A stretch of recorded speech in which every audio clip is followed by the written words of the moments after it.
5G Telma, des actualités uniques, dynamiques et renversantes dans le journal TV. Choisissez des matériaux sûrs pour vos constructions et votre foyer pour ne plus stresser. Vatimax, Manul Chanoni Vaovao.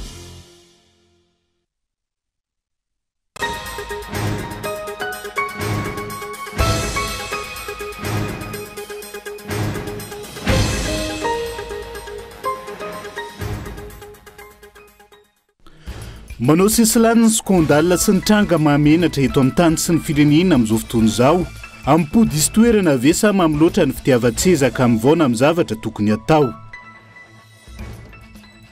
Fanjakana barbarianina no misy eto ratarafina amin'io hanaovany mpitondra sy ny mpiaradia aminy. Amin'ny razana Masoa Kristina filohan'ny antenimera-pirenena io, hoy ny teo anivony antoko malagasy miara-miainga androany. Tsy miatra amin'ny filohan'ny antenimera-pirenena ny andininy faharoa amin'ny fitopolo ny lalam-panorenana. Izay irairain'ireo solombavambahoaka avy amin'ny vondrona IRD, hoy ny solombavambahoaka sady pailalana idéalson tamin'ity androany ity. Manitsakitsaka ny fiandrianam-pirenena manosohoso ny tolona ireo tia tandrazana nataony Andra Joel, hoy ny teo anivony antoko ARB. Olona nanary ny zoam-pirenena malagasy ary nisafidy ny zoam-pirenena ny firenena nanjanaka azy no anatrika ny fahatsiarovana ny 7 Martsa. Anivelany mitoetra ny daroka bomba ataony Israel au bande de Gaza amin'izao fotoana izao ary nahery vaika izany ho maly alina nateo azy tsindry samihafa ataon'ireo firenendehibe sy ny fifampiresahana amin'ny fampiatoana ny fanafiana. Ny antsiprian'izay.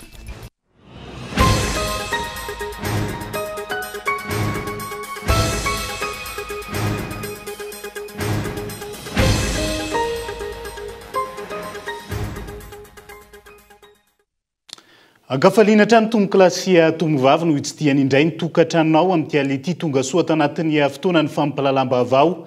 Atena ny araba ary manasano ihany koa anaraka izany. Matoa andatsoratra avy hatrany nonde anokafatsika ny fampalalam-baovao amin'ity alina ity. Manao sesilany ny skandale sy ny tranga mahamenatra eto amin'ny tany sy ny firenena amin'izao fotoana izao. Ampody isy toerana ve samy mamloatra ny fitiavan-tsezaka mivona amin'ny zavatra tokony atao avokoa no tazana eto amin'ny firenena ankehitriny. Matoa andatsoratra. Ny eo tsy milamina tonga indray ny tranga hafa izay mahamenatra ary manome endrika ratsy ho an'ny Madagasikara. I Madagasikara izay tokony aneho sy anandratra avo ny fiandrianam-pirenena amin'izao ankatoky ny 29 Mars 47 izao, saingy vao maika mitolefika ary mihavery asina no ny afitsoko ny mpitondra. Nanaitra ny maro ny nahita ny fiazakazany Andra Joel, ny arahaba ny leadership, ananan'ny filoha Senegalais teo aloha Macky Sall, tao anaty tambazotra tserasera X. Ny azakazana satria io no natao aloha, zay vao ny arahaba ilay filoha vaovao fidy. Raha ny zava-misy anefa, mifanohitra tanteraka amin'ny dikany hoe leadership, ny fietsika naseho ny filoha Senegalais teo aloha, mialohan'ny fifidianana ao filoham-pirenena atao an-toerana. Ny leadership izay midika hoe aitarika, faiza mitarika na sata-pitarika olona. Leadership ave araka izany, ny fampiasan'ny filoha Macky Sall, ny maronisa teny anivony antenimera-pirenena, ka nanovana ny lalam-pifidianana ary ny fanemorana ny fifidianana atao an-toerana. Leadership ave raha toa ka nisy ny tsy fahafahana na ny hevitra atao Senegal, nisy ny fampidirana ponja sy ny fanenjehana natao araka ny fanehoan-kevitra nataon'ireo Senegalais tao amin'ny tambazotra tserasera io, raha nahita io fiarabana nataony Andra Joel io. Vokatra izany, ireny ny arahany be sy ny maro nahita ireny. Niara ny fahatezenan'ireo Senegalais i Andra Joel. Nasika dia nasika ny valikafatra tao anatin'izany, izay soa ihany faharizareo Senegalais. Azo eritreretina ve ny zavatra ny tranga raha malagasy nanao ireny fanehoan-kevitra ireny. Ny zava-misy aloha, no fafana avy hatrany ilay fiarabana taorian'ny ireny fanehoan-kevitra isan-karazany naseho ny Senegalais ireny. Fihetsika izay midika avy hatrany fa tsy mahazaka tsikera sy hevitra tsy mitovy izay isan'ny fototry ny demokrasia. Mampametra-panontaniana ihany koa ny antony ilazana sy andokafana ilay hoe leadership, kanefa ny arahana fantatra ny fomba fiasan'ny filoha Senegal teo aloha Macky Sall mialohan'ny fifidianana filoham-pirenena atao an-toerana. Matoa nefa milamina ny ao Senegal dia nijoro ny fitsarana avo momba ny lalam-panorenana, nijoro ny fitsarana ao an-toerana, nijoro teo anatin'ny lalàna mikasika ny zoam-pirenena, nijoro sy nandray fanapahan-kevitra ihany koa mikasika ny datim-pifidianana. Na dia nandray fanapahan-kevitra aza ny maronisa teo anivony antenimera-pirenena ao Senegal, na tenanao izay anodikodinana ny fifidianana aza ny filoam-perinasa tamin'izany fotoana, nisy ny androm-panjakana sahany ijoro, na ny miaramila tao an-toerana aza, nijanona tamin'ny toerana misy azy ireo, fa tsy nanaiky hijabaka amin'ny fiarovana tombotsoan'olo-tokana tahaka ny zava-misy teto Madagasikara. Raha toka tsy nanana fitsarana avo momba lalam-panorenana matanjaka, raha toka tsy nanana fitsarana sahany joro, raha toka ny tanila sy ny andany teo amin'ny filoha teo aloha ny miaramila tao an-toerana, nivadika ao zavatra fa nitoetra rà ao Senegal. Ny fijoroan'ireo araka izany no nampilamina ny ao an-toerana, ary koa nahafahan'ny Senegal ny atsara eo imason'izao tontolo izao. Amin'izao fotoana, resy lavitra ary azo lazaina fa miemitry Madagasikara raha ny zava-misy ao Senegal mikasika ny fahaleovantenan'ny fitsarana sy ny fampiarana ny lalàna no jerena. Ny fitsarana avo ao Senegal izay tsy nanaiky ny tsindry nataon'ny filoam-perinasa tamin'izany fotoana, ary ny joro nanaja sy napiatra izay voalazan'ny lalàna. Resaka fifidianana ireo, fa tsy ny fifidianana ihany akory no vahaolana, fa ny fijoroana sy ny fiarovana ny demokrasia. Ary maro ny zavatra tsy maintsy harenina eto Madagasikara raha te hiady sy hametraka ny demokrasia. Araka izany, taorian'ny tora-po, ny ainga avy amin'ny fientanam-po, vokatry ny forano mafana, nandroatra noho ny fanehoan-kevitra nataon'ny filohan'ny teny meram-pirenena farany teo, ka nilazana avy hatrany fa iroso amin'ny fanesorana azy tsy ho solo-bavam-bahoaka intsony, izay nataon'ireo IRD sasany sy ny pomba ny fitondrana, nivoaka indray ty fiarabana sy fiobiana leadership ity. Inona indray no manaraka? Fanjakana barbarianina no misy eto ratarafina amin'ny hoanaova mpitondra sy ny ampiaradia aminy.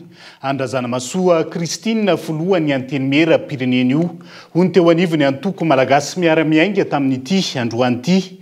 Tany tsy tandalana no misy eto ka iantsony ny antoko malagasy miara-miainga ireo androm-panjakana isan'ny tokony. Ijoro arifanina anaja sy anaraka ny lalàna ka tsy ho tsarainy tantara ihany koa ao anatin'izay olona saina. Nitondra ny fomba fijeriny ary naneho ny fanohanana sy fankerezana ny filohan'ny anteny meram-pirenena Razana Masoa Kristina ny antoko malagasy miara-miainga araka ny nambarany filoha nasionaly ny androany. Ny zava-misy ankehitriny izay hitarafana fahaveriny soatoavina malagasy hosihosen'ireo nampindramina ny fahefanany atao hoe tany-tandalana eto Madagasikara ka mahatonga ny zava-misy ankehitriny.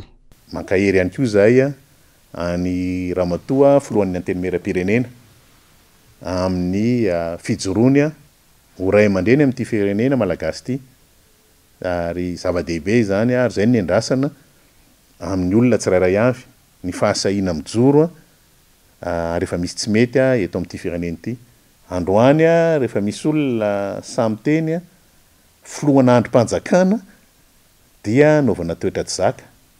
Aminay dia very tanteraka ilay fahendrena malagasy amin'ny hoe tokony misy fanajanana zany androm-panjakana sy ray aman-dreny zany, ary aman-dreny azy dia tsy maintsy miteny izy, ararina izy raha miteny fa tsy fitenenany dia firaisana tsikombakomba amin'ny zavatra tsy manjary miseho eto amin'ny firenena amintsika miteny zao. Aiza ve dia tsy ao anatin'ny herintaona latsaka dia filohana androm-panjakana anankiroa ny lazaina fahadala sy lazaina fa miteniteny foana rehefa milaza ny marina. Dia izay ihany zany tsy adala eto zany. Le olona napiditra ny malagasy tao anatin'ny fahantrana sy tsy nanaja ny teny meny ve, sa le olona milaza ny marina fa ao anatin'ny fangiry firena tanteraka ny firenena amin'izao fotoana izao. Asa tsy fantatro izy ny tena adala. Le manampitsofina dia manohy ny zavatra tsy mety sy ny adalana rehetrarehetra, sa le misitona lakilosy milaza fa ny hoe tsy mety ho zavatra miseho zao eto amin'ny firenena. Fanjakana barbarianina no misy eto amin'ny firenena ho iatrany ny faneho-kevitra ny filohan'ny antoko MMM manoloana ny fihetsika sy ny fanapa-kevitra raisin'ireo olom-boafidy sasany mitonona ho IRD. Aminay dia le zavatra niseho nandritra ny 2 andro teo zay dia fanehoana n'ilay atao hoe fanjakana barbarianina, satria gaga zay milaza misy miresaka momba ny IRD zany. Zany IRD zany anefa tsy misy tsony. Efa nisy olona nilatsaka tao amin'ny IRD efa niala raha ohatranay zay efa tsy tao amin'ny IRD ary tsy nisy fivoriana zany IRD zany mihitsy natrehanay tamin'izay mbola tao amin'ny IRD.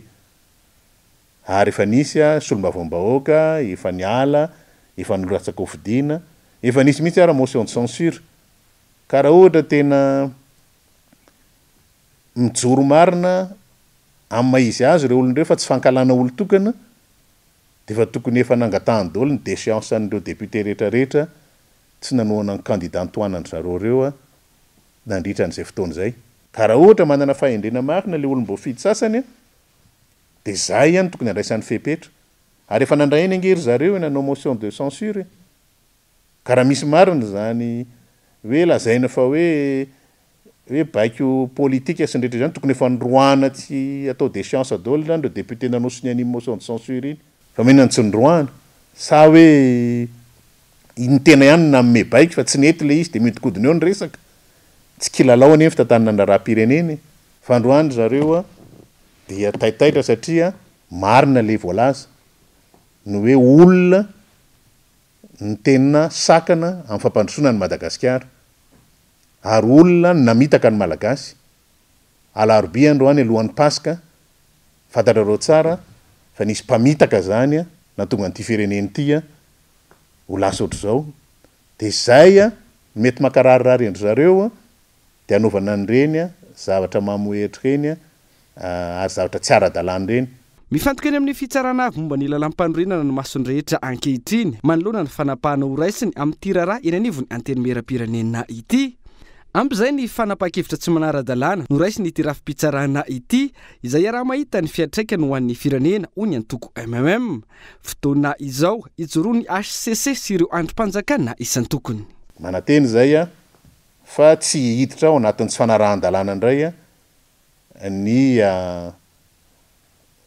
fitsarana avy mbo ny lalam-panorenana fa raha tsy zany de mazava ho azy tsisy firenena tsony zany eto tsy misy fanjakana tsony eto dia fanjakany baroa zany misy eto ary tsisy anaikan'izany ary tsy afaka ny anaikan'izany mihitsy satria fa leo an'ny fitaka leo an'ny zavatra tsy manjary ny vahoaka malagasy mitsika amin'ny teny zao zay keo manam-pirofo amin'le resaka hoe olana ny olombelona olona ny sakana eto satria hoe zany rehefa tenenina hoe tsy mety ny ndraraha-pirenena de tezitra ianao fomba ahoana moa ny ahafahampitondra hitondra raha ohatra tsy manana an'izay fahafahana miaino zay na ny capacité d'écoute zay zany ny tena olana tsy mampandroso an'ity firenena ity satria misy olona mieritreritra fa nazy rery Madagasikara ka zay teneniny sy ambarany de fa tonga de mety daholo ka zay rehetrarehetra tsy mitovy hevitra aminy na manao sosokevitra aminy de lasa fahavalony daholo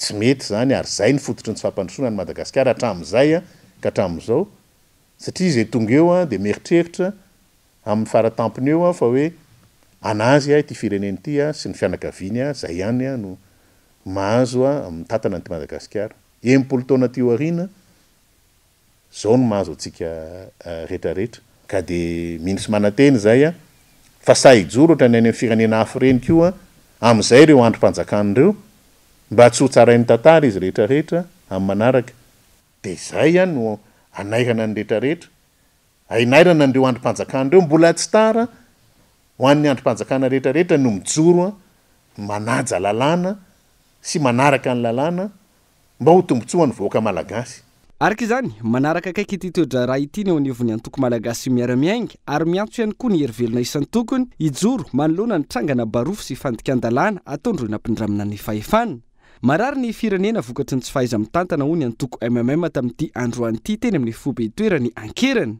porofon'izany ny fahasahiranana mahazo ireo mpiray tanindrazana hiarambona vokatry ny andro ratsy izay hitondrany ny antoko ny teny fankerezana vona mahazo ny mpiray tanindrazana izay mafy noho izy ireo miadirery tarana tsy misy ny fanampiana fa ihany koa mafy noho ny tsy fananany mpitondra viana sy paikady mazava hiatrehan'izany i Madagasikara izay efa fantatra fa tsy afabela amina andro ratsy sy rivodoza isan-taona nefa tsy arak'izay ny fepetra raisin'ireo nampindramina ny fahefana fa zatra ny politika fony sy davanandro ka mahatonga ny fieritreretana ho toy ny tany tsy misy fanjakana eto Madagasikara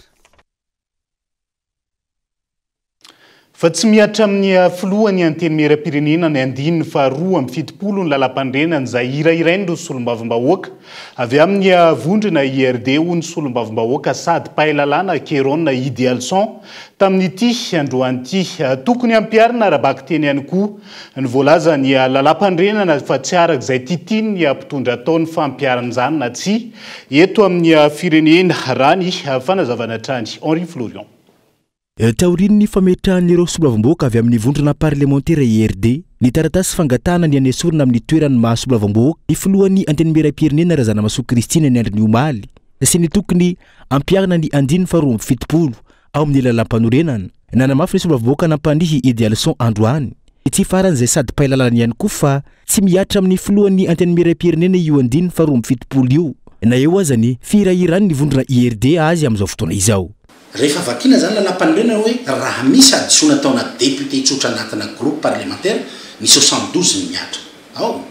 Fa raha ohatra ary membre amin'ny bureau permanent na ny filohan'ny anteny mera-pirenena manana fahadisoana amin'ny asany dia ny 74 miasa. Itenenako amintsika fa tsy afaka ampiarina amin'ny ramatoa filohan'ny anteny mera-pirenena ilay 72.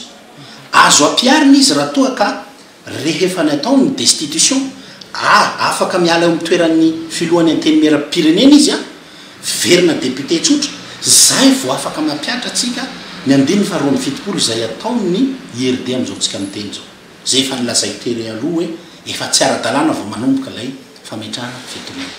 Itenenako anareo hoe andao tsika eto amin'ny fireneny ity tsy izay tian'le olona tsy mifanaraka amin'ny hevitra avoakan'ny madame Panina dia zay no hoentina hanasaziana ampiarina ny lalàna fa vakeotsika ny lalàna tsy hoe le zavatra niteneniko teo zavatra misy zany entanina atsika hanao fandalinana tsara fa tsy hoe hevitra fa ny hevitra voasoratra ao anatin'ny lalàna ka eto zany raha io roa amby fitopolo ny andininy ny lalam-panorenana io no ampiarina tsy afaka ampiarina amin'ny madame Panina raha tsy afaka eo amin'ny toeran'ny filohan'ny anteny mera-pirenena izy fa raha ohatra izy filohan'ny anteny mera-pirenena zay miteny tato amin'ny anteny mera-pirenena ny arabain'ny olona atao mahafilohan'ny andrim-panjakana azy anie no ny arabain'ny olona azy dikan'izay tsy déchéance no resahana raha momba azy fa destitution amin'le titre zay rehefa afaka izy mandalo voten'ireo anteny mera-pirenena zay vao miverina député tsotra. Namafisiny ihany koa fa tsy nivondrona IRD no nifidy azy ho filohan'ny anteny mera-pirenena fa ny solombavam-bahoaka iray manontolo.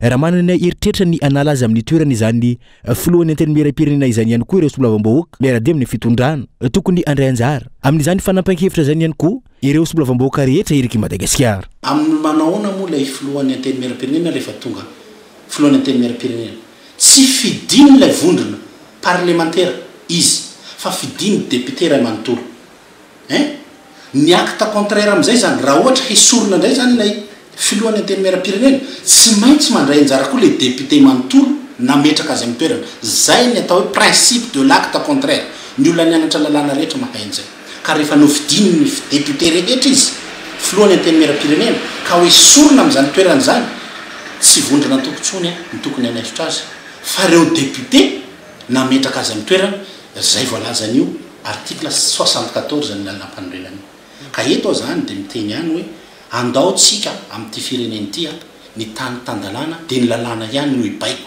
fa tsy hoe rehefa tsy metimety amiko dia lazaina fa mararisaina ilay filohan'ny andrim-panjakana anankiray filohan'ny andrim-panjakana anankiray indray ny filohan'ny anteny mera-pirenena dia ahodikodina arakarak'izay le izy amiko zany na dia fa maromaro fotoana ny safidy tsy teny eto kosa aloha dia miteny manazava mibe sy ny maro ny teboka sy ny andinidinin-dalàna sy ny lalam-panorenana mahakasika ny zavatra. Tsy azo terena amaly ity taratasy nalefa ny vondrona parlementaire IRD ity ao anatin'ny 20 ora ny fitsarana avo momba ny lalam-panorenana na teo aza ny fangatahany vondrona IRD ho etrany ity solombavam-bahoaka ity ho tsarena amin'ny fanampahan-keviny indray araka izany ny ACC na ny fitsarana avo momba ny lalam-panorenana manoloana ity taratasy tonga eo ampelantanany omaly ity izay andrasany rehetra ny mety ho toy ny raharaha. Sango mihoatra ny aloha ireo ray aman-dreny solitena avy amina fikambanana maro manerina ny nosy ny fikasan'olombitsy. Eo anivony antoko URD anala ny filohan'ny anteny mera-pirenena Razanamasoa Kristina tsy ho solombavambahoaka intsony amin'izao fotoana izao. Izy ireo izay miantso ny fitsarana afo momba lalam-pandrenana hijoro ampahamarinana manoloana ny toedrarary andravy fitorinana ataon'ireo solombavambahoaka URD io. Daniela Mino Arso. Inona ny heloko amin'ny fametrahana fiaraha-midinika hitadiavam-bahaolana na soavana ny firenena.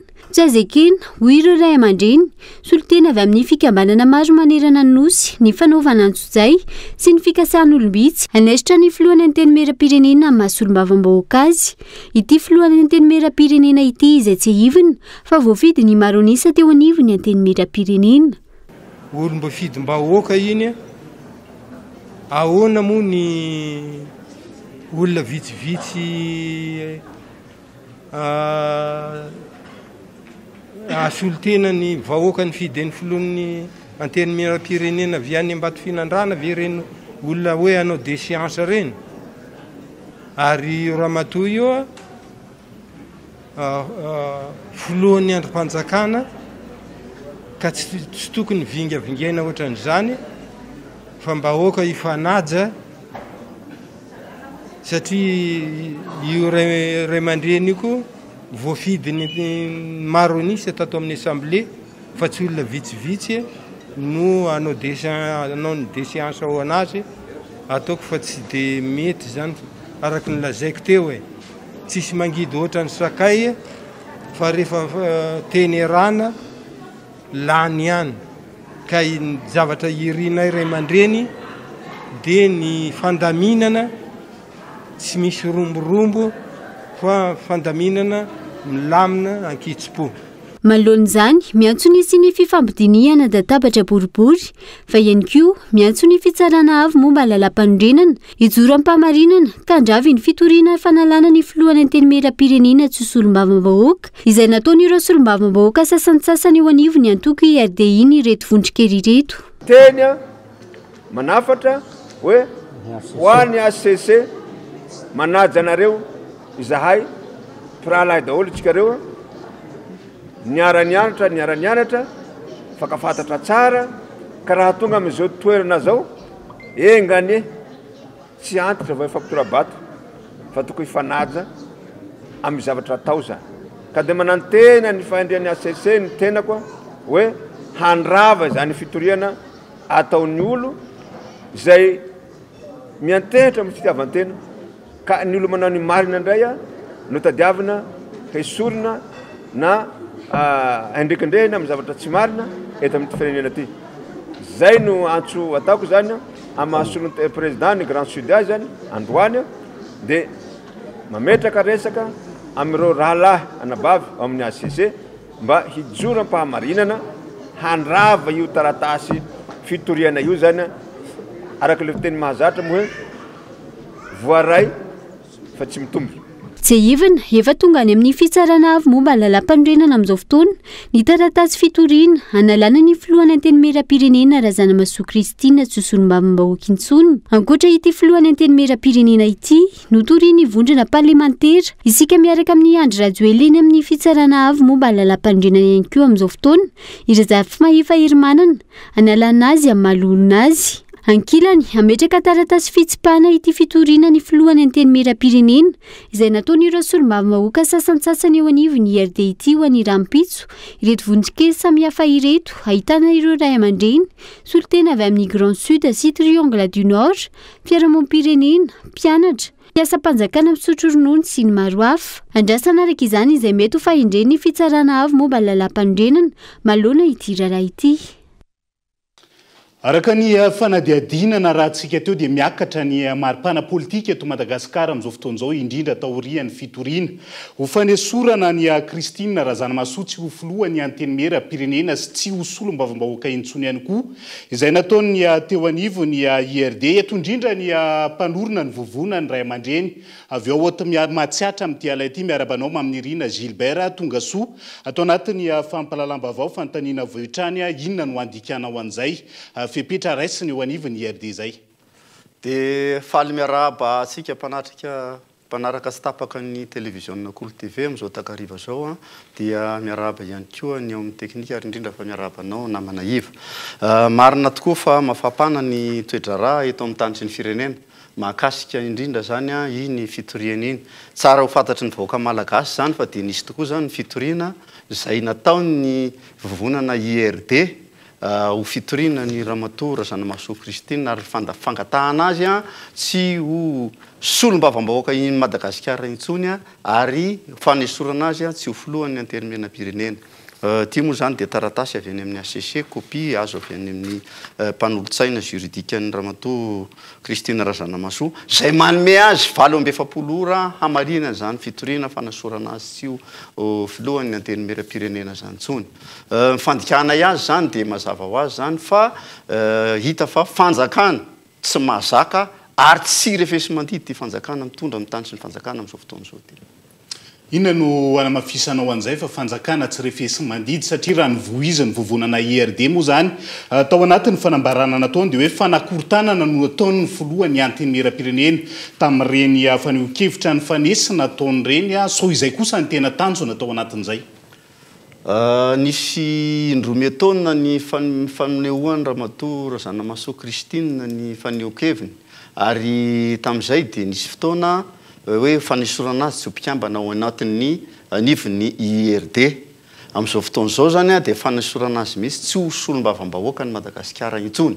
Azadino anefa fa Ramatoa Razanamahasoa Kristina dia solombavam-bahoaka ny Madagasikara fa tsy solombavam-bahoaka ny IRD.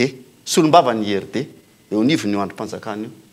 Zany hoe voafidy tao Ambato Finandrahana. Zay zany anankiray.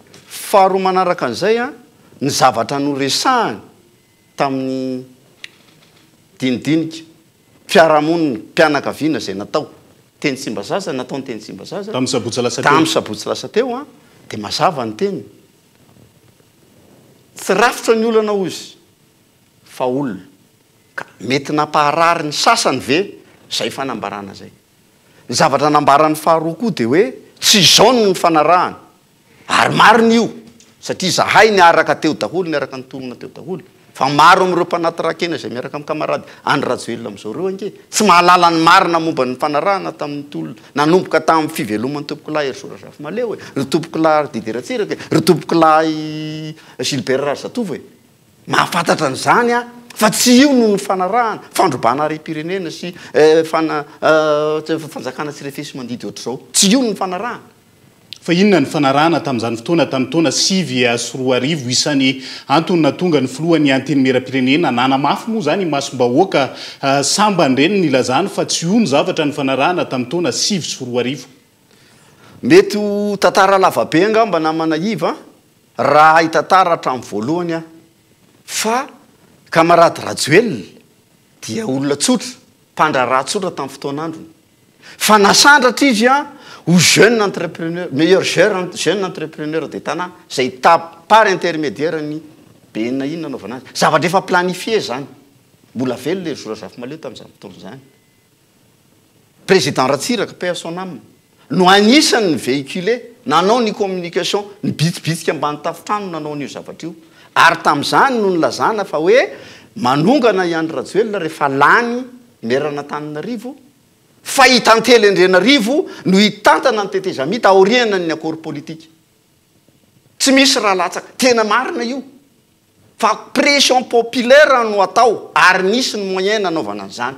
Fa rehefa tratra ny pression populaire raha valimanana dia tsy maintsy misede. Zay le zavatra ny fanarahana tamin'ny fotoan'androny.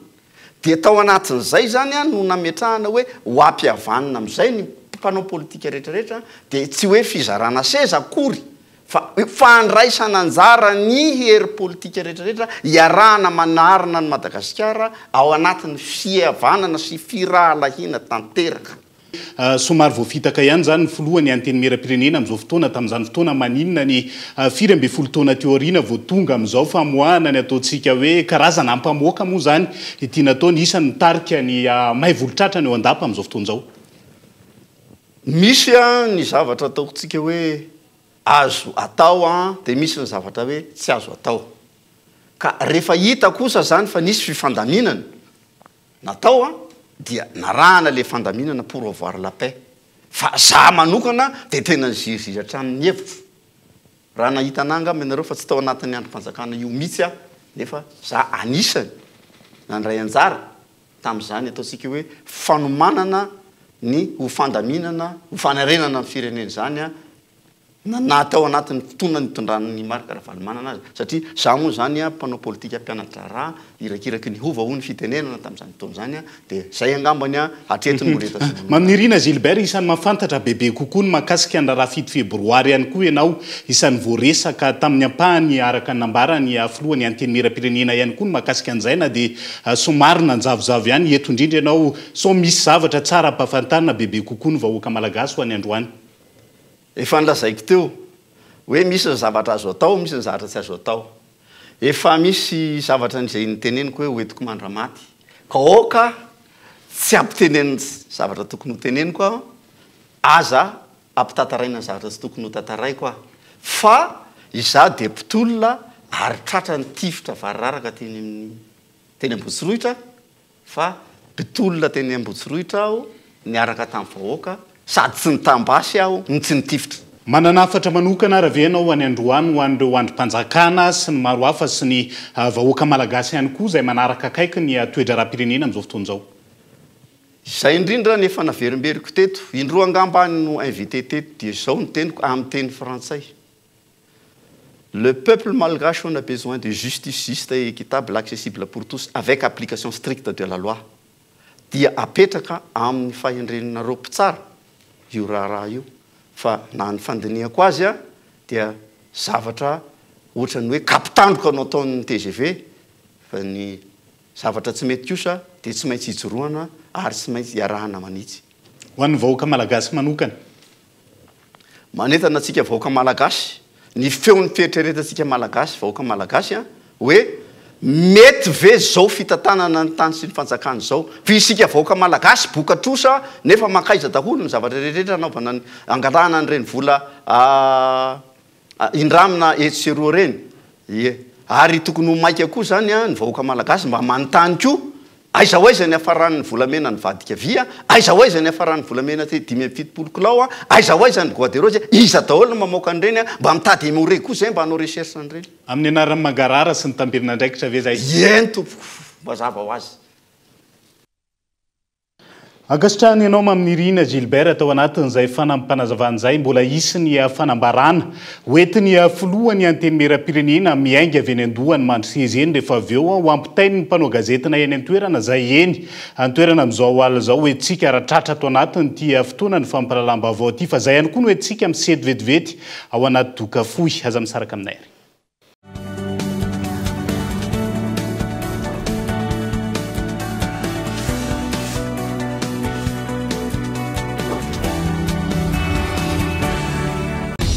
raikitra ny zarakado ao amin'ny telma zarakado miaraka amin'ny finday telma anomanana no avy fianam-bidy-goavana amin'ny iField Prime sy S Prime miampy bonus méga isurfena amin'ny fotoana rehetra ararotiaingana mba tsy ho diso anjara hitanao eny amin'ny telma shop akaiky anao na tsy dio ny page zoma.mg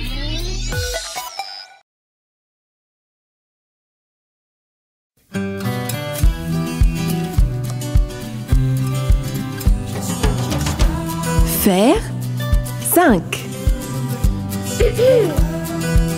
calcium et vitamine A avec une bonne dose de rire.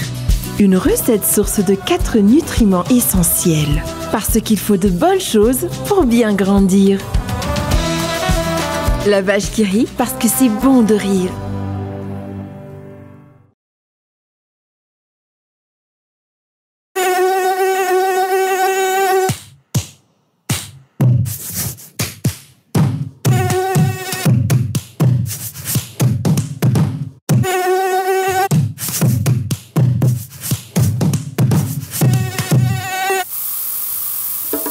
Ce son protège ta famille contre tout type d'insectes. Parce que les moustiques, en plus d'être ennuyeux, peuvent transmettre des maladies graves. Oro, prends soin et protège ta maison. Qu'est-ce qu'Airfiber by Blue Line? C'est une connexion Internet qui transmet vos données à la vitesse de la lumière. Airfiber est connecté à la fibre optique de Blue Line, garantissant ainsi stabilité et rapidité. L'installation est d'une grande simplicité, facilitant ainsi l'accès à une connexion ultra rapide comme jamais auparavant. Imaginez en plus un opérateur qui ne compte pas vos datas la nuit et les week-ends. Chez Blue Line, c'est exactement ce que nous vous offrons avec Airfiber. Pas de flux pour freiner vos soirées Netflix ou vos projets du week-end. Avec Airfiber by Blue Line, vivez le vrai illimité, sans compromis et encore plus rapide. Faites le bon choix et abonnez-vous dès maintenant auprès des Blue Line Store.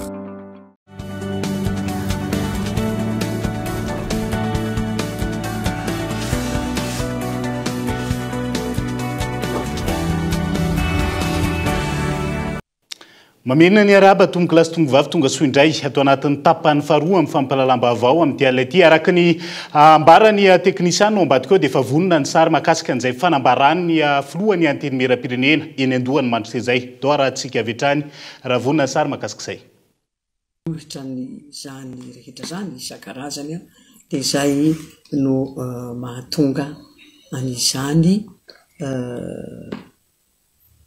fihetsika na fanapahan-kevitra any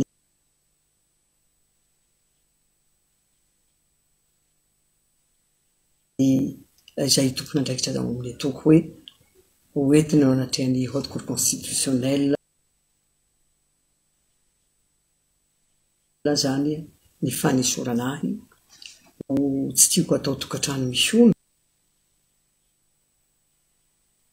boka malagasy mahakasika an'izany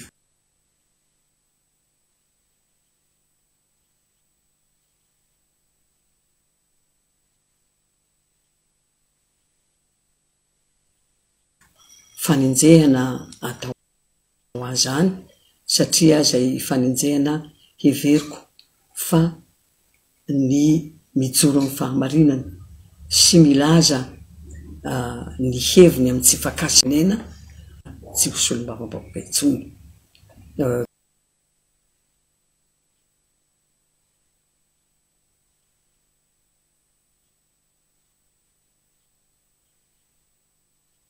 tiako ny maramarina nefa fa ny solom-bavambahoaka izay milaza ny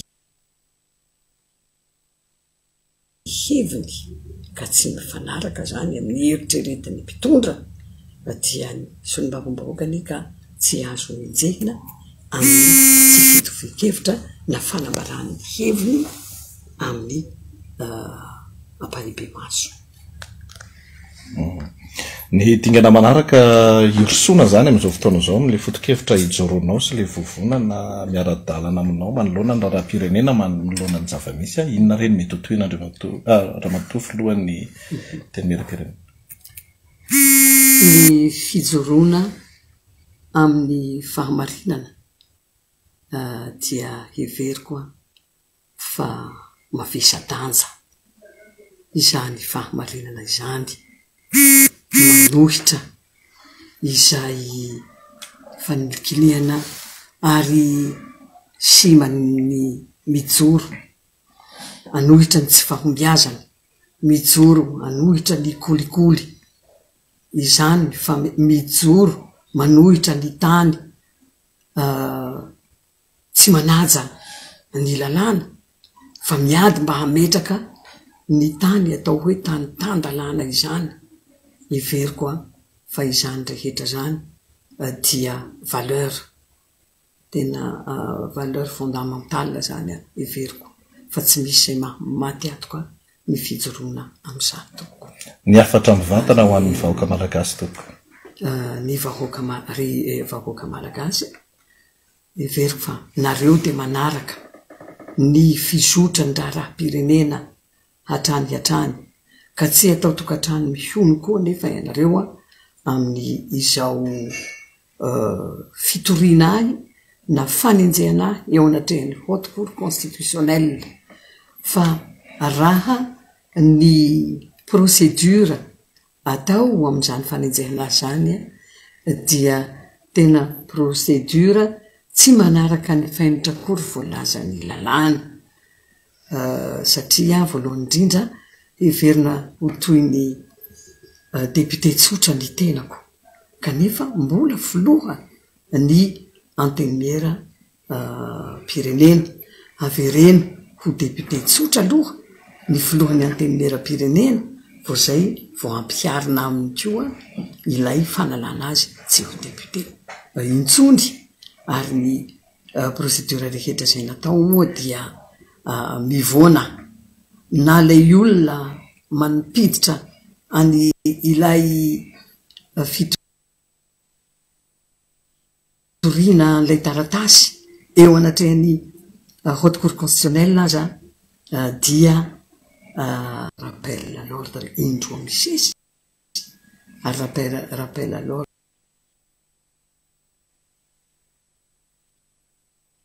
express fa tsy ambava akory ary tiako ny mampahafantatra fa tsy misy mampifatotra itsony amin'ny antoko izay antoko nisy ahy teo aloha ny TGV mapara izany satria efa nandray fa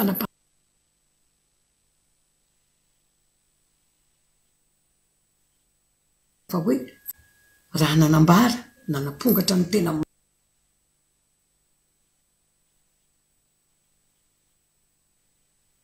ireo ray aman-dreny ho ray aman-dreny koa lehibe amin'ny firenena tamin'ny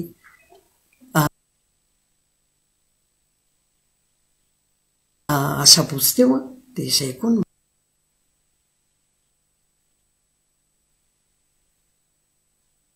mahatonga an'izao fampidirana ny fanesorana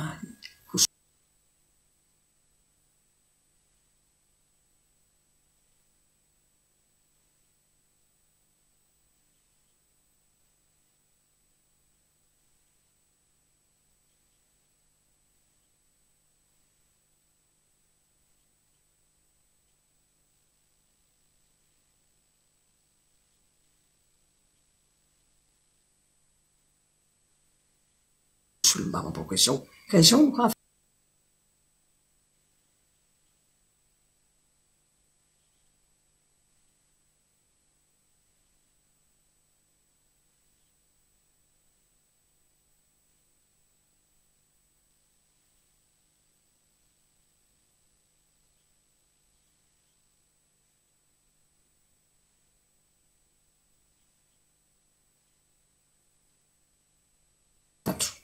aminareo vahoaka malagasy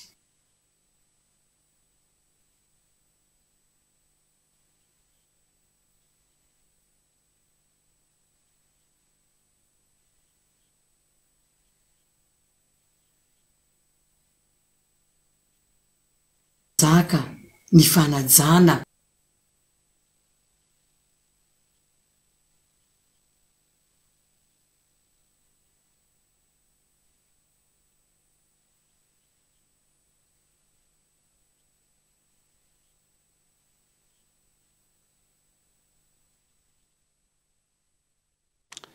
sarina pita ny mpanao gazety mivantana avy any andohan'ny Manitsezy reny ilana tsiny no ny sary somary miitsoka manoloana an'izay. Maro ny teboka nasongadiny filohan'ny antenimieram-pirenena raha reny fanambarana na raha antsika ireo santionany hoe tsy misy mampifamatotra azy tsony amin'ny antoko nisy azy teo aloha zany hoe ny TGV intsony zany amin'izao fotoana izao tsy maintsy mijoro ny tena ny manoloana ny zava-misy ny fahantrana lalina iaina ny vahoaka ankehitriny ary isan'ny nasongadiny ihany koa ny hoe tsy manaraka ny fenitra sy ny voalazan'ny lalàna ny fanenjehana azy amin'izao fotoana izao hoe tsika miandalana atao anatin'ny fampalalam-baovao ihany makasika an'izay votoatiny ireo teboka ny resahan'izay amin'ny fotoana mamety azy hoe za tsika hoentina atao anatin'ny fotoana fampalalam-baovao raha tratra ho amin'ny androany makasika an'izay. Anoizantsika ny fampalalam-baovao amin'ity ala ity miantso ny rehetra andiny tena sy anamafy ny fifandraisana amin'Andriamanitra ny FFKM na eo aza ny fahasarotany fiainana amin'izao herinandro masina izao. Mila mafisina hony fa niokevin'ny fanentanana ny rehetra hitondram-bavaka ny firenena indrindra ny kristianina sy ny vahoaka rehetra indray andraikitra amin'ny fiainam-pirenena ka namarina ny anarany anaty lisam-pifidianana fanampanazavana. Ny rano Kristy izay nanatitra ny tenany tsy manatsiny ho an'Andriamanitra tamin'ny alalan'ny fanahy mandrakizay ary tsarovantsika amin'izao herinandro masina izao no anadio ny feritreretanareo ho afaka amin'ny asa maty mba hanompoanareo an'Andriamanitra velona Hébreux 7:7-10. Hitondra fanavaozam-piainana ho antsika na ny mpitondra na ny vahoaka rehetra ane ity fotoana ny karemy atrentsika ity. Hamafisina ny fainanganantsika noho ny fitondranam-bavaka ny firenena. Fa hoy ny Tompo hoe raha ny oloko izay natsoina amin'ny anarako no avy hanetry tena ka hivavaka sy hitady ny tavako ary hiala amin'ny ratsy fanaony dia hiaino any an-danitra aho ka mela ny elony ary hasitrana ny tany. Tantara faharoa 7:7-10. Manentana koa ny kristianina sy ny vahoaka araka ny afatry ny komity foibe 570 ny FFKM tany fianaratsoa teo izay mitaona ny kristianina sy ny vahoaka ndraindraikitra amin'ny fiainam-pirenena na andehanantsika anatina birao mifokotany misy atsika ka anamarina ny rezistra raha misoratra ao ny anaranao na ny fianakavianao na tsia na sao misy fahadisoana ny momba anao voasoratra ao. Raha toa ka tsy ao dia hanao fitarainana avy hatrany mba ahafahana mampiditra ny anaranao ao na manitsy izany mialohan'ny hamarana tanteraka ny lisitra ny 5 Mey 2024 mba ahafahantsika mandray anjara amin'ny fifidianana izay atao eto amin'ny firenena. Manao veloma mahafinaritra ary mirari-pasika feno fifaliana sy fandresena amin'ny anaran'ny Tompo. Lafomba vao hafa raha ny alatsoratra navoaka ny Afrika Intelligence Androany mandeha ny adihevitra amin'izao fotoana mikasika ny tomba ny TVA tokony alohan'ny fanjakana malagasy amin'ny orinasa ambady vy mpitrandraka Nickel ny fanjakana malagasy izay tokony andoha $770 ny farany volana septambra 3 lasa teo ka eto andriatsilafo. Raha ny latsoratra navoaka ny Afrika Intelligence Androany volatrany amin'ny $770 no tokony alohan'ny fanjakana malagasy amin'ny orinasa Ambatovy ny farany volana septambra 3 lasa teo. Vola izay voarakitra tao anatin'ny bileta mikasika ny trosa navoaka ny ministeran'ny fitantanam-bola fa mifandraika amin'ny TVA izay tokony alohan'ny fanjakana malagasy amin'ny orinasa. Raha nanontaniany Afrika Intelligence ny fiadidinan'ny Repoblika araka ny latsoratra nivoaka hatrany dia nilaza fa $70 anjaran'ny gouvernemanta sisa ny tsy voaloha nandritry ny taona 2020 no ny antony voalaza fa misy etra sasany tsy nalohany Ambatovy ihany koa nandritra ireo fotoana voalaza ireo. Noho ny zava-misy manoloana ny vidin'ny nickel sy ny cobalt izay nidina ambany mitaky io vola io ny masoivo japonais amin'ny anaran'ny vondron'orinasa Tarini Sumitomo vola izay ambola ambony kokoa noho izay voalaza no ny trosa tsy voaloha tao anatin'ny enim-bolana farany raha io latsoratra nivoaka io hatrany. Raha tsy hivina ny taona 2020 no niraisin'ny japonais Sumitomo antanana i Ambatovy raha toka kanadianina Shirita no nanomboka ny fitrandrahana ny taona 2020. Zava-dehibe ny fanamafisana ny traikefan'ireo mpiasa indrindra amin'ny sehatra tsy miankina izay tsy manara-dalàna. Hoy teo anivon'ny FMFP na ny Fonds Malgache de Formation Professionnelle nyroso amin'ny fanampian'ireo mpiasa tsy miankina araka izany ny FMFP isan'ny tanjona ao anatin'izay ny ampitomboana sy hanamafisana ny fampiofanana ho azy ireo hanatsarana ny sehatra asa eto Madagasikara. Tafiditra anatin'ny laharam-pahamehany FMFP na ny Fonds Malgache de Formation Professionnelle ny famatsim-bola ahafahan'ireo olona amperinasa manatsara ny fahaiza-manaony, tanjona ny hanatsarana ny asan'ireo mpisehatra tsy miankina anatin'izany. Raha ny zava-misy eto Madagasikara manodidina ny 400 ny ari-karena fahobeny sehatra tsy miankina, mibantoerana anatin'ireo sehatra tsy miankina ireo ihany koa ny asa tsy manara-dalàna izay tsy mandoa hetra. Misy araka izany fanampiana izay entiny FMFP ahafahana manatsara ny fomba fiasan'ireo mpiasa tsy miankina amin'ny tsy ara-dalàna ireo, ahafahana ihany koa manatsara ny kalitaony asa fivelomana. Ny zavatra ataonay moa zany zay akory tsy hoe hanao formation akory fa manampy ampandrindra ny asa izay atao aty aoriana. 162 métiers zany no voatanisa. Amin'ireo 162 métiers ireo ho amin'ny 30 ihany no manana ny atao hoe référentiel de formation zany hoe rehefa misy asa tokony atao dia hoe ohatr'izao a tokony fahaizan'le olona tokony ohatr'izao zany a ny zavatra ainy ka ny zavatra natao dia nijerena tany atao hoe ankalamanjana moa zany zay ny asany nataony tao a hoe ahoana tsara moa fipetrako a ahoana fomba fisaina an'le olona vonona ve zareo zany a ndroso anatsara ny fomba fiasany ny taremarka moa efa hitanareo tao fa vonona daholo ny olona anao an'izy fa miteny moa zany zareo zay tsy manana matériel mahafantatra izahay fa tsy eo ny fomba fanaonay sy fomba nampianarana anay dia tsy ampy ihany koa ihany koa moa zany a voatanisa tao le hoe tsy fahampiana amin'ny sehatra samihafa ka ao anatin'ireo 162 métiers le teneniko tao a ho jerenao a izy avy a no ampiana atao hoe projet pilote moa zany atao fanandramana dia rehefa vita ro famandramana dia araka miteny tao dia ho hitarina amin'izay amin'ny sehatra rehetrarehetra eto Madagasikara. Izany hita maro ireo olana sedrainy mpiasa tsy miankina. Izany fidinana ifoton'izay nataony manam-pahaizana avy any Benin ny 2.9 mpiasa tsy miankina izay nanaovana fanadihadiana no nilaza nahazo ny Tchekif sy araka ny tokony ho izy. Zava-dehibe ary tombony ho an'ny fanatsarana ny asa tsy miankina araka izany ny fanamafisana amin'ny fampiofanana. Par exemple, grâce au FMFP. Noho ny asan'ny FMFP eto Antananarivo amin'izao fotoana, afaka mila mitsaina manoloana ny enomby izay jifaina isika rehetra. Nisy ny fampiofana izay nomena ireo mpisehatra ireo ary ny fampahafantarana ireo dingana rehetra amin'ny fahadiovana hoe ahoana ny tokony kirakirana ireo ena manomboka any amin'ny trano famonoana hatrany amin'ny toeram-pivarotana. Amiko manokana dia zava-dehibe izany fampiofana izany anatin'ny sehatra sy ara-dalàna izay tombony ho an'ny rehetra.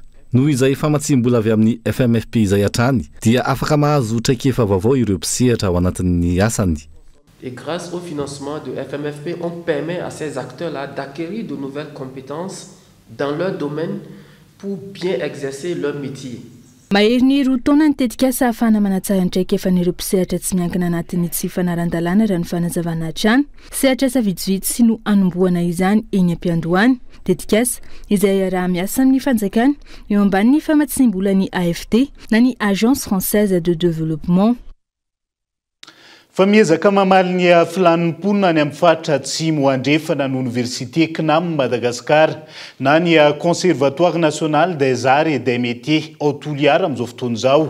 Nisy arak'izany ny fanatsarana sy fanitarana ny fitoeram-pampianarana tany an-toerana. Bonhomme Élysée Kolotoliara. Tsy mitsambitombo sy miroborobo ny Université CNAM Madagascar na ny Conservatoire National des Arts et des Métiers eto Toliara hatramin'ny nijoroany. Isan'ny ezaka natao tamin'ity taona ity ny fanitarana ny fitoeram-pampianarana sy fampitaovana hanaraka ny fenitra amin'ny maha université iraisam-pirenena ampitaindavitra azy. Le fanavoazana netiny aloha ny fanitarana nanaovana ny salle de regroupement. Salle anankiroa zao ny anarantsika izay manana kapasité na 10 mpianatra.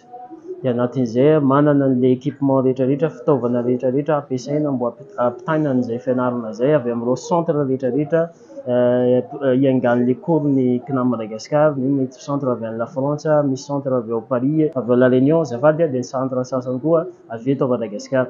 Dia miezaka zany ny CNAM Madagascar mba hitovy indrindradrindra eto Toliara mba hitovy amin'ireo représentation sasany efa misy araka ny fahalazana atao tsika ny farany tafapetraka tsika ndraiky koa zany mba miezaka hiazakazaka hanenjika an'ireo efa lasa talohantsika. Tombony lehibe ho an'ny mpianatra ny fisian'ny Université iraisam-pirenena CNAM Madagascar noho ny paikady napetraka hamaly ny filanimponina aty amin'ny faritra raha ny fanazavana. Raha eto Madagasikara ny jerena dia ny fampianarana. Na ny seha-pampianarana mifandraika bebe koa amin'ny toe-karena eto sy ny fomba fitantanana ny orinasa eto ny tena imason'ny CNAM eto Madagasikara tafiditra ao anatin'ny resaka commerce, resaka management, resaka informatika, resaka bâtiment izay azo lazaina fa mivelatra be mihitsy ny fotoana izao tsy eto Toliara ihany fa eran'ny Madagasikara iray manontolo. Azo lazaina angambany hoe mifandrina sy miaraka ireo mifampandrosoana ireo ary izay mihitsy ny tena hipetrahan'ny CNAM eto ny tontolo ara no entina hiara-dalana amin'ny fampandroana ara-ekônomika eto. Université manakaiky vahoaka ny CNAM Madagasikara ary natao araka izany ihany koa ny toerana ahitana azy eto tontolo ara. Ny CNAM Madagasikara dia eto amin'ny Kilo Soflira. Vao mahita an'ilay place Kilo Soflira tsika zany dia mahita an'ilay couloir kely, ruelle kely makany amin'ny Bazar du Marché dia mahita an'ilay soratra Bazar du Capricorne dia ato amin'ny enceinte ny Bazar du Capricorne misy Saint-Tuliara, birao numéro 3 amin'ny rihana farany ambony vao mitsofoka amin'ny vavahady dia tonga dia tazana misy soratra CNAM Mangezabe. Vonona zay andray anareo dia manasa antsika rehetra tonga aty amin'ny CNAM Madagasikara. Raha tsy hivony dia ny taona 2024 no nisokafan'ny CNAM Madagasikara teto tontolo ara ity université ity izay any Paris no fohy beny ary miparitaka eran'izao tontolo izao no misehatra ihany koa amin'ny fampiofanana arak'asa izay atao amin'ny alalan'ny fampianarana ampitaindavitra.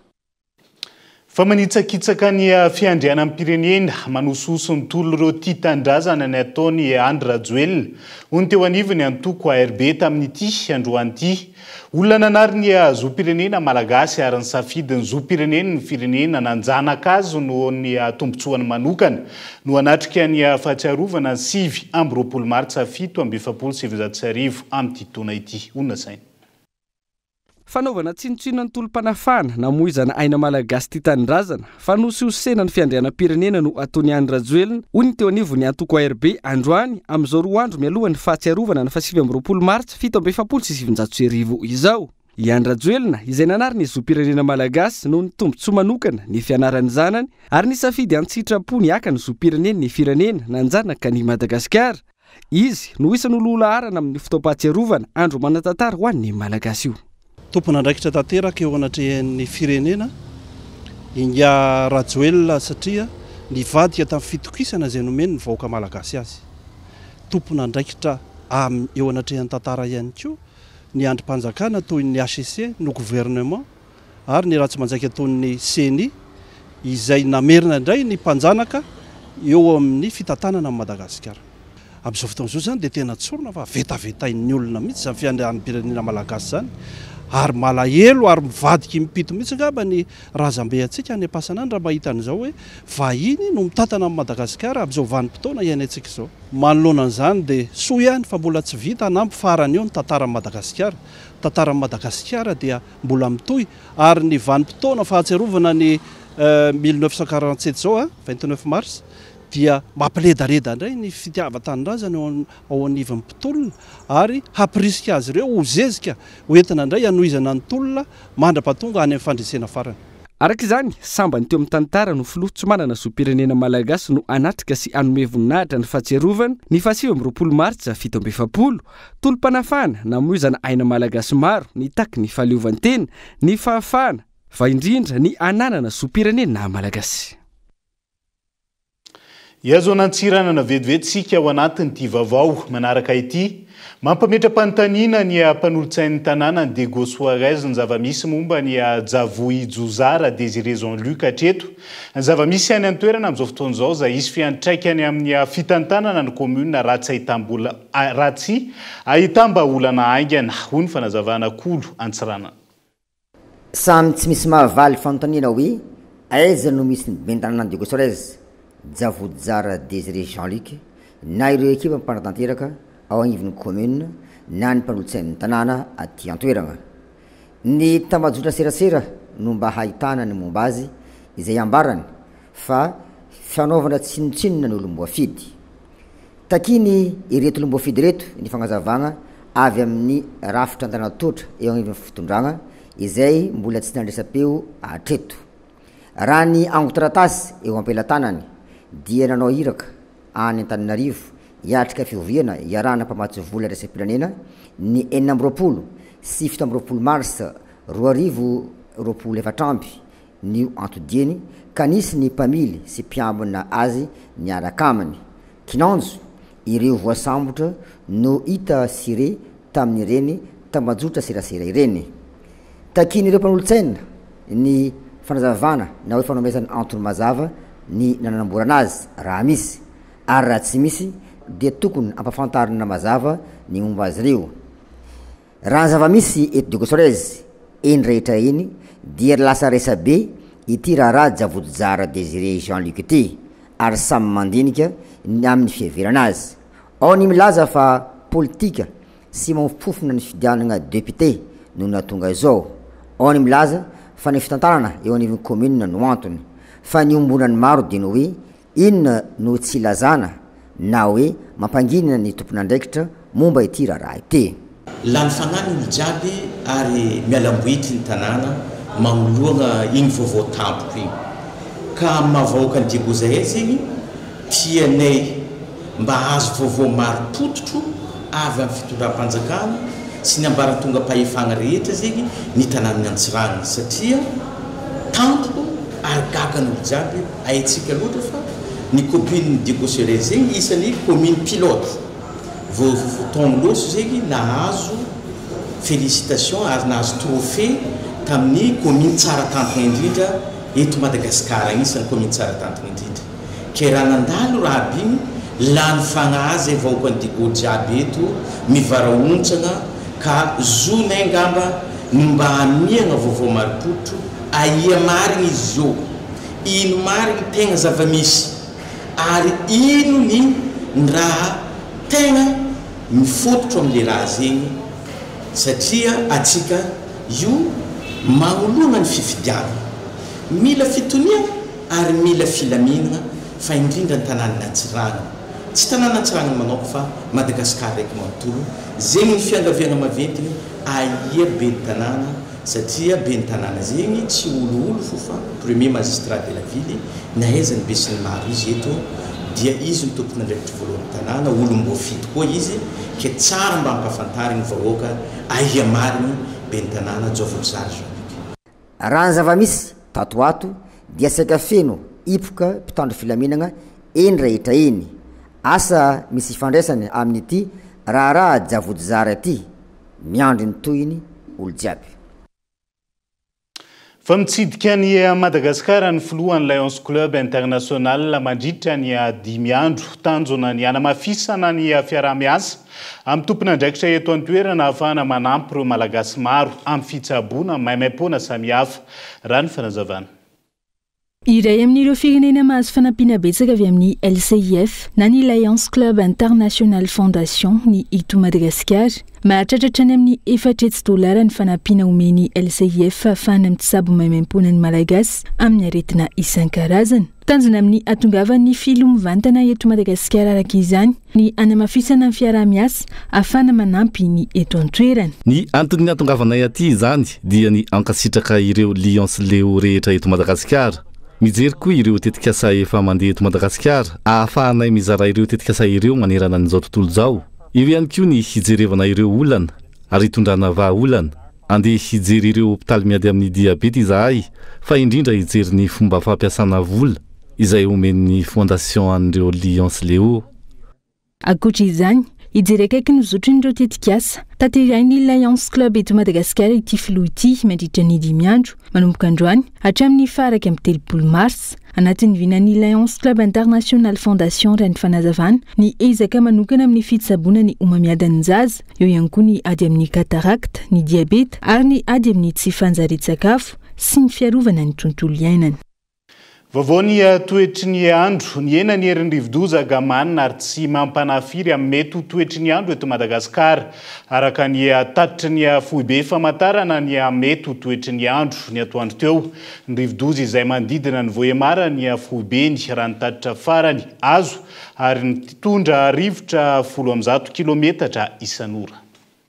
Ny any amin'ny tapany avaratry ny nosy toy ny any amin'ny faritra Savano ahitana ny oram-baratra betsaka vokatry ny rivo-doza gamane raha ny tatitry ny teo anivon'ny foibe famantarana ny toetry ny andro androany. Ny ena ny herin'ity rivo-doza ity izay nivadika ho forte tempête tropicale amin'izao fotoana saingy tsy nietsika lavitra tao Voemara ny misy ny foibe igny. Nitondra rivotra any amin'ny 100 kilometatra isan'ora izay arahina tafiotra manodidina 100 kilometatra isan'ora gamane raha ny fanazavana hatrany. Tena amreny ny tanjaka zany dia raha cyclone tropicale sokatiny teo aloha dia lasa force tempête tropicale zany izy amin'izao tsika zao zany loza mitatao miloko mena trano zany ny faritra Savasy Diana ary ny faritra Nalanjorofo kosa dia filazana loza manambana amin'ny loko mavo dia ny faritra Ambatosoa. Torak' izany ihany koa ny oram-baratra miaraka aminy dia amin'ny fahatelo faratra ny nosy zany tena misy an'izay oram-baratra izay ny faratra Vaovao atreto ny tena hita taratra efa hita misoratra tsikelikely koa izy ho an'ny Antalaha dia mikisaka tsikelikely any amin'ny alalan'ny Jirofiny ny oram-baratra. Ny mahakasika ny fifandraikany amin'ny teosy ny andro aloha mazava ho azy io efa ao anatin'ny orana satria izy amin'ny tanety ny amin'iny ampatelo faratry ny nosy iny ho an'ny aty amin'ny avoatany manokana sy ny ratsinanana olotsiraka voalesinanana sy atsimatsinanana kosa dia ny varatra zany no mahazovahana amin'ny ankapobeny. Ny andro manjombona no iban-toerana eto Madagasikara anatin'ny 3 andro manaraka izay arahina erika sy orana majinika manerana nosy vinavinaina ivoaka antaneto amin'ny rapitso igamane raha ny tatitry ny foibe famantarana ny toetry ny andro ny atoandro teo. Faniditra an-tanety androany tokony ho tamin'ny 10 ora maraina teo raha iverenana ny rivodoza gamanina tao amin'ny komuna Mpisikinana distrikany Voemara Fatrazava. Tibidrano ny ankamaroan'ireo toerana izay nolalovan'ny ity rivodoza ity raha ny tatitra avy amin'ny birao nasionaly misahana ny loza voajanahary androany. Maro ihany koa ny ampahandalana tapaka raha ny any amin'ny RN5 izay mampitohy Bilobe hatrany Antalaha ankoatra ny takaitra izay anaovana antsoavo ny tompon'andraikitra indrindra amin'ny fijerena manokana ireo mponina. Andao raha antsika ny fanampanazavana. Ny mpanoratra ny faritra telo moa tena voakasika aloha hatreto raha ilay rivodoza ny teneniko. Ny faritra Diana, ny faritra Sava ary ny faritra Analanjirofo. Ao anatin'ny lokomena tanteraka ry zareo ka na ny komite izay mitsangana any amin'ireo faritra ireo dia tsy afaka ny manao ninonina aloha. Fa na izany na tsy izany efa hita taratra ny fahadoboan'ny rano amin'ny tranon'ny olona. Efa hita taratra ny fahadoboan'ny tanimbary sy ny tanimbolon'olona toy ny lavanilina sy ny jirofo. Ankoatr'izay betsaka ny fahavoazana hita teo amin'ny lalam-pirenena. Ny eo amin'ny 7 kilometatra eo a Voemara makany amin'ny Bilobe dia tapaka ny lalana. Ny mampitohy an'ny Sambava sy Antalaha eo amin'ny toerana atao hoe farahalana tapaka ny lalana. Ny mampitohy an'ny Sambava sy Voemara PK 169 azafady eo Antsahabovo kominan'ny Ampondra tapaka ny lalana. Lafomba vao hafa tontosandroany teny amin'ny Alliance Française d'Antananarivo ny fankalazana ny andro maneran-tany ho an'ny teatra ho an'ity taona 420 ity. Isan'ny tanjona napetraka ny ampivelarana ny tontolon'ny teatra eto amin'ny firenena. Hoy teo anivo ny sakaizan'ny teatra malagasy ny eto amintsika izay mbola vitsy ny olona liana amin'izay tontolony teatra izay. Christian Diby. Ny mpanoratra, ny mpisehatra ary ny mpijery ireo amin'ny ankapobeny no tokotelo mamasina andro ny teatra. Nazo lazaina aza fa efa mahazovana eto amintsika ny fanaovana ity zavakanto iray ity. Mbola vitsy amin'ireo tanora no liana amin'izany. Hoy ny teo anivo ny sakaizan'ny teatra malagasy androany. Araky ny fahafantarana azy aloha zany nomboka tany amin'ny taona 2000 tany hoany dia tena nandalo fisedrana mamay ny tontolon'ny teatra eto Madagasikara. Lazaina mihitsy aza fa tena hoe marary ny teatra malagasy. Dia nanomboka tamin'ny taona 2010 sy 2020 zany fotoana nananganana ny sakaizan'ny teatra malagasy lycée Rabearivelo dia nanao hetsika izahay. Manao hetsika zany izahay mba ho famerenana ny asin'ny teatra malagasy. Satria dia vitsy tokoa ny olona liana amin'izany teatra izany indrindra fa ny tanora. Mbola olana antrana teto ny tsy fahampian'ny efitrano fampiratiana ny hetsika fa eo ihany koa ny firoboroboan'ny teknôlôjia vaovao izay isan'ny manimba ity kolontsaina iray ity hoy hatrany ny fanazavana. Mahery vaika ny rivotra etin'ny fanatotoloana dia miadino tsikelikely zany ny mahamalagasy atsika. Dia ao anivon'ny fibeazana any an-tsekoly amin'ny alalan'ny teatra dia miezaka mivoy ny mahamalagasy ny ankizy. Eo ihany koa ny fialamboly zany mba misy fanampy mitondra fandrosoana fa tsy variana amin'ny teknôlôjia fotsiny zany ankizy ampifamenoana zany zao a ny fandrosoana ara-teknôlôjia sy ny fitandrona ny soatoavina mahamalagasy. No marihana teny amin'ny Alliance Française d'Antananarivo androany ny fankalazana ny andro maneran-tany ho an'ny teatra, hetsika izay natao ho fampivoarana ny teatra malagasy, fa eo ihany koa ny isarian'ireo tanora oliana amin'izany kolontsaina sy zavakanto izany. Tontolo ny fanatanjahantena mahakasika ny taranja tenisy vetivety. Anio no niditra tamin'ny famaranana ny dingana voalohany circuit africain 2024 izay mandalo eto Madagasikara amin'izao fotoana izao. Firenena afrikanina miisa enina no nahatonga solitena ary hiditra amin'ny dingana faharoa avy hatrany ny fifaninanana ny andro ny haram-pitso. Androany niditra tamin'ny famaranana ny dingana voalohany circuit africain 2024 izay mandalo eto Madagasikara amin'ny taranja tenisy latsaky ny 14 taona sokajy lasy vavy. Ity fifaninanana iraisam-pirenena ity izay atao eny amin'ny club du Car Mandrosoa Ivato dia nahitana solitena avy amina firenena enina eto Afrika ary eo ambany fiahin'ny Federasiona Malagasy ny tenisy sy ny Confederasiona Afrikana amin'ity taranja ity ihany.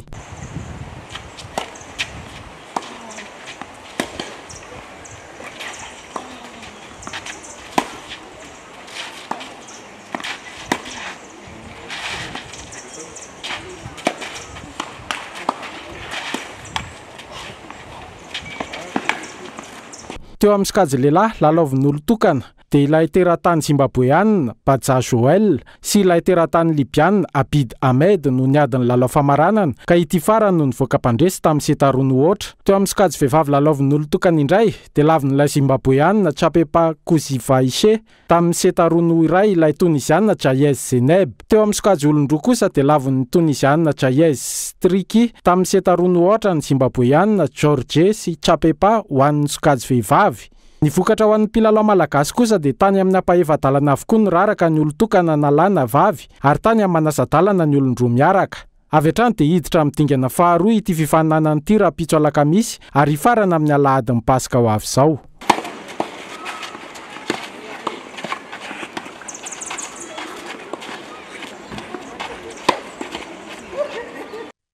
Vola sandoka 20 tapitrisa ariary mahery no tratran'ny polisy pirenena tao Antsirabe. Ny fahadimy amby roapolo ny volana martsa 2024 lasa teo. Vola sandoka izay nokasaina paritaka amin'ny fankalazana amin'ny fety mipasika. Tovolahy miisa 3 araka izany no voasambotra mahakasika ity raharaha ity ary nampiakarina fampanoavana androany alarobia fa 7 ny volana martsa. Tovolahy miisa 3 no voasambotra amin'ny polisy pirenena teto Antsirabe ny alatsinainy 15 ny volana martsa 2024 sy 2024 lasa teo tao amin'ny fokontany Atsinan'ny Gara rehefa nikasa sakana paritaka vola sandoka teto Antsirabe amin'izao akatoko ny fankalazana ny fety mipasika izao. Tamin'ny alalan'olona tsara sitrapo iray no nahafantaran'ny polisy pirenena avy hatrany namantatra ny teti-dratsiny ireto tovolahy miisa 3 ireto. Arak'izao hitantsika amin'ny sary eto izao dia vola 2 alina ariary no natota maromaro izay mitetina 7 tapitrisa ariary mahery. Raha loharanom-baovao azo dia avy any Andrenivohitra ireto vola sandoka ireto no nafarana nakaty Antsirabe ka dia izaotra tehaka ny polisy pirenena izao raha ny fanazavana. Izy ireo dia avy any Antananarivo fa le namany zany teto Antananarivo anankiroa no nanafatra n'le vola hoe atero aty amin'izay fa aparitaka amin'izay le izy. Kanjo moa noho n'izay vaovao ny azo avy amin'ny olona tsara sitrapo izay dia natao ny fisamborana azo ireo ary dia tsy maintsy natao miperika izy fa efa ohatran'ireny manko izany dia miezaka ny manaparitaka aloha le olona dia rehefa avy eo voasambotra izy dia miditra manao perquisition atraka any amin'ny tranony amin'izay dia izay nahitana an'ireo vola be dia be hitantsika billet na 2 alina izy io miisa 7,700 izany hoe raha ny fitambaran'izay manodidididina ny 7 tapitrisa ariary. Izany no ezan'le olona aparitaka teto amin'ny tanàna Antsirabe. Mbola vitsivitsy angamba aloha mbola tsy lasa satria le olona moa zany rahantsika malala ihany hoe tsy maintsy arovana ny olona mame loharanom-baovao dia tsy vitsy ihany aloha zany. Laharana izay miverimberina foana isaky ny takelaky ny vola iray sy ny lokony no tena nahafantarana ireto vola sandoka ireto ary raha atao indray mijery dia toy ireny vola tena izy ireny mihitsy. mitondra fanentanana araka izany ny talepatra ny filaminam-bahoaka eto vakinakaratra mba ho mailo amin'izao akatoko ny fety mipasika izao. Somary efa nanomboka maizimaizina zany no natratrarana n'le olona nampiasa vola sandoka aty dia fanentanana antsika hoe tokony mba samy ho mailo sika mikasika an'le io satria matetika zany ao anatin'izay hoe somary efa rivariva zay betsaka zao ny mpivarotra zareo mpanararoatra am'izay manaparitaka vola sandoka zay miandry an'le andro somary maizimaizina iny mba tsy dia ahafahan'ny olona loatra mahatsikaritra hoe sandoka ty vola ty na tsy sandoka dia ilaina fitandremana be deaibe zany zay indrindrindra moa zany amin'izao fotoana zao fa mandeha ny fampiasantsika ny mobile monnaie amin'ireny cash point reny betsaka ihany fitarainana indraindray fa tonga hoe misy vola sandoka dia efa voarain'ny olona ao anatin'ireny serasera amin'ny mpanankalozam-bola ny voana cash point reny. Natolotra fampanaovana avy hatrany androany alarobia fa 7 amby roapolo ny volana martsa 4 amby roapolo sy 4 arivo ireto tovolahy miisa 3 ireto izay nikasa saika naparitaka vola sandoka teto Antsirabe mandritra ny fety mipasika. Dia izay ihany koa no hoentsika manakatona ny fampalalam-baovao amin'ity alay ity ankasitrany ianao nanaraka ny fampalalam-baovao hatramin'ny farany veloma tompoko.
Choisissez des matériaux sûrs pour vos constructions et votre foyer pour ne plus stresser. Batimax vous a présenté Vaovao. 5G Batelma, des actualités uniques, dynamiques et renversantes dans le journal TV.